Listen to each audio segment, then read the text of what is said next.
Pacific Paradise. That is what the sergeant had called it. But then, that was back home in England, and he had never been to the island. I was amongst the last to be conscripted when the Royal Air Force dragged me into its all-powerful embrace.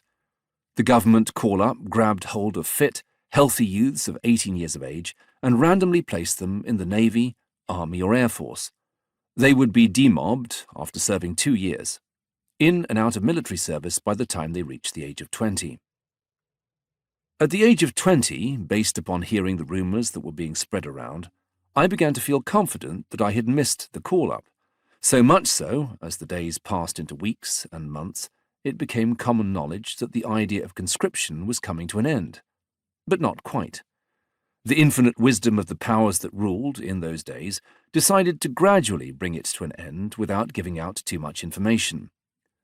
A cut-off point was introduced, and men born after the 1st of October 1939 were not eligible, with a final date of the 31st of December 1960 for ending national service altogether.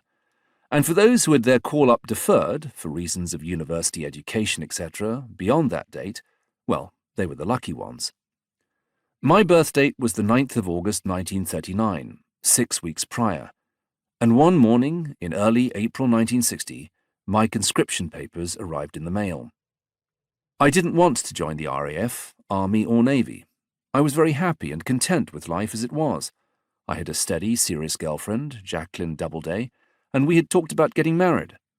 Also, I was fortunate to have had several good friends, some of whom had been called up earlier and served their time, in and out by the age of 20.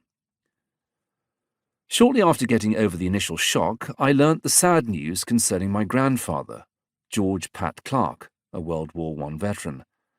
He lay terminally ill with cancer at Whipps Cross Hospital in Leytonstone.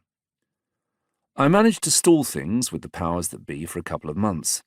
I had very fond memories of him, amongst them when, as a 6-year-old, without warning, I became very ill with acute appendicitis. He carried me on his back for more than 2 miles, all the way to Connaught Hospital in Leyton. At the age of 69, he passed away on the 9th of May 1960. With a degree of optimism somewhere in the back of my mind, and fingers crossed, I neglected to inform the conscription office of his passing. Nevertheless, they did not rest on their laurels, and I soon became aware that there was no way that I could delay or get around the situation.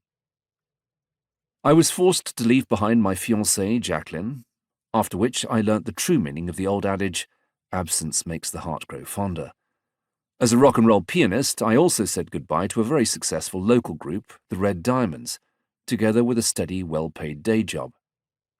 It took a while, but eventually I had to accept my destiny. There was no point in whinging, and so I resolved to try and make the best of it.